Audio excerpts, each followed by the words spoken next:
Welcome back, everyone. Today, we're diving into a topic that you might not expect, early attempts to restrict the slave trade in America. Yeah, we often think of the fight against slavery as like a 19th century thing, Right.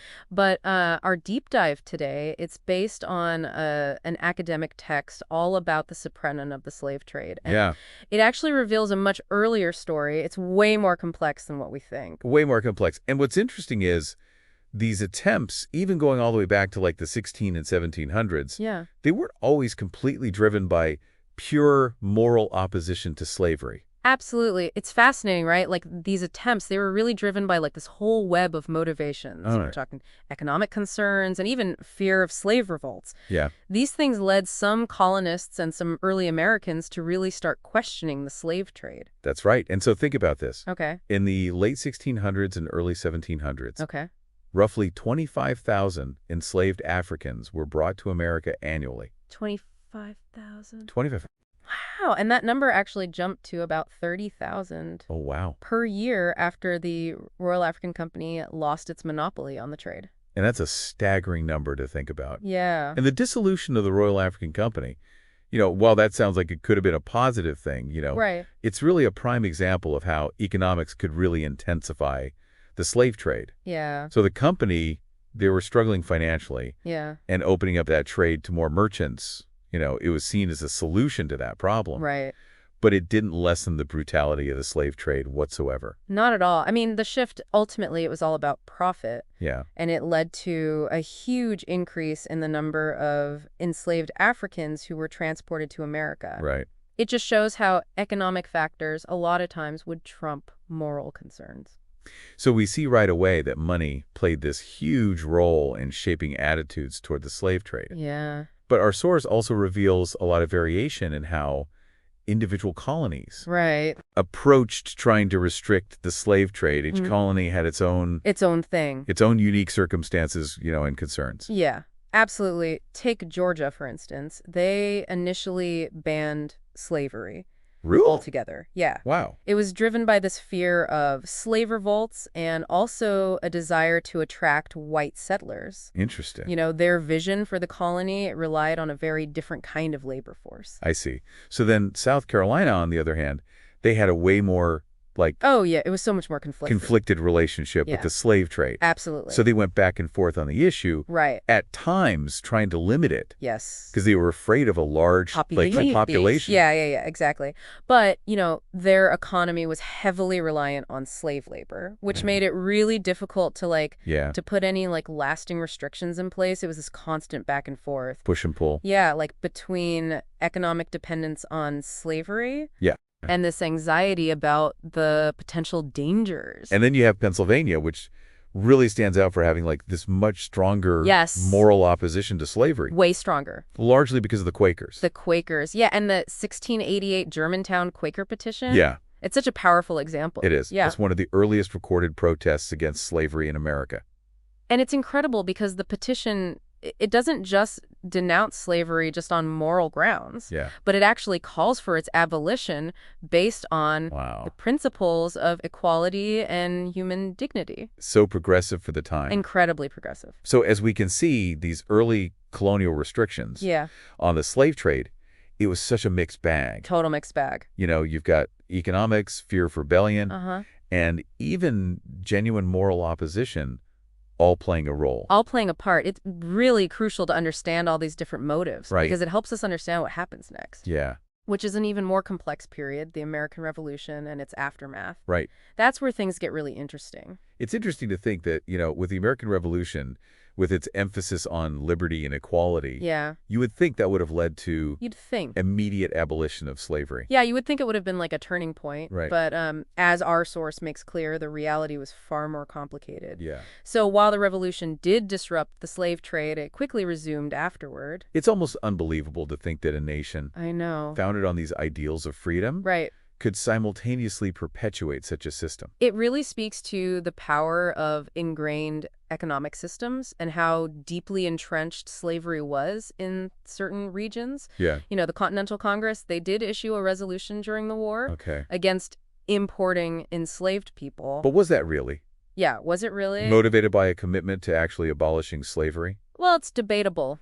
you know. Yeah. While some delegates, yeah, they definitely had these genuine moral objections to slavery. Right. The resolution, it was primarily a strategic move. Okay. It was aimed at weakening British trade and gaining support from those European nations who opposed slavery. I see. So, you know, So even during the Revolution, yeah, we see these moral, economic, and political considerations all intertwined, yeah. so intertwined, and it seems like that entanglement only became more pronounced during the Constitutional Convention. Absolutely. Our source details these incredibly heated debates Oh, yeah. that unfolded as the founders grappled with the issue of slavery. The delegates were so divided, you know. Yeah. Some passionately argued against slavery just on moral grounds, Right. while others saw it as an economic necessity Yeah. or even a political bargaining chip. Wow. The stakes were incredibly high, you know, Yeah, I bet. with the formation of the nation hanging in the balance. Didn't the South threaten to secede if slavery was abolished? Yeah, the southern states were adamant that, you know, Yeah.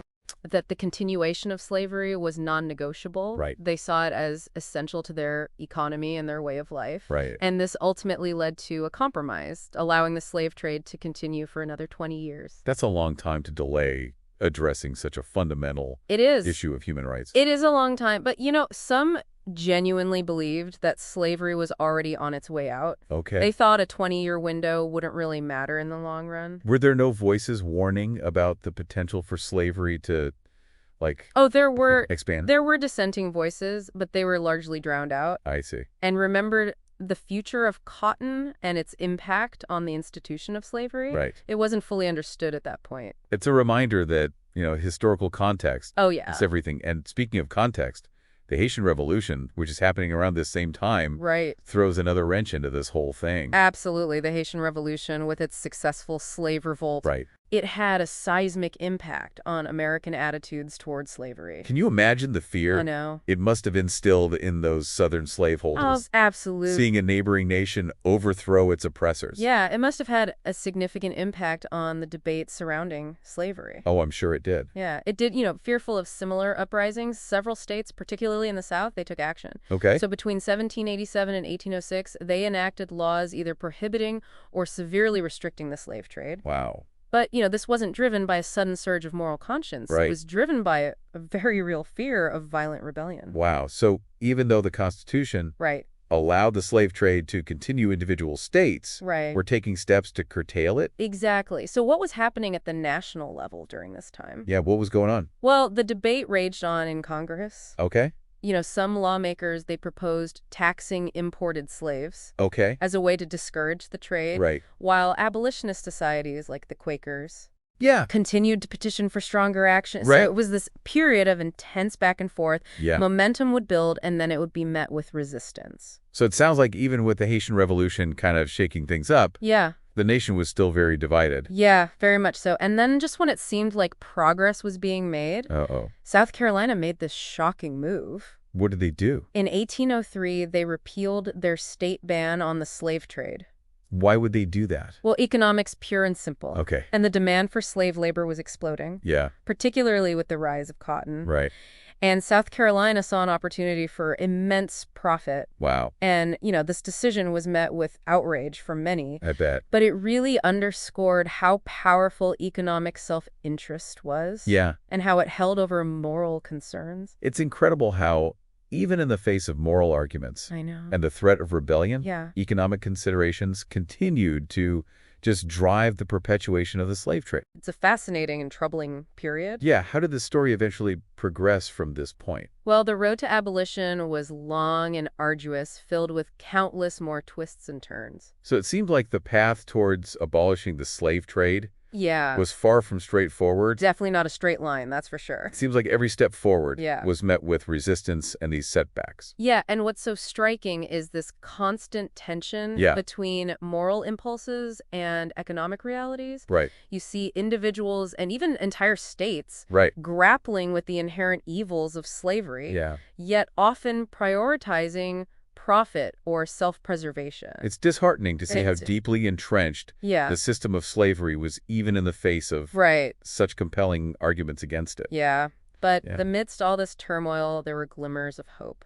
Okay. Remember that Quaker petition we talked about earlier? Yes, I do. That is just a testament to the unwavering conviction of those who recognized the fundamental injustice of slavery Yeah. and fought tirelessly for its abolition. It's powerful. It is. Their efforts, along with the countless others Right. who spoke out against slavery, Yeah. ultimately laid the groundwork for the eventual triumph of the abolitionist movement. Exactly. And while our source really focuses on these early attempts to restrict the slave trade, Yeah. it's important to remember that this is just one chapter in a much larger story. Right. The fight for abolition continued for decades, Yeah. with passionate advocates challenging the status quo and pushing for a more just and equitable society. So what do we learn from these early attempts to grapple with the slave trade? That's a great question. Why should we care about this Yeah. complex and often overlooked chapter of American history? Well, it reminds us that, progress is rarely linear. Right. There will always be setbacks, compromises, competing interests. Yeah. But it also underscores the power of persistence. Okay.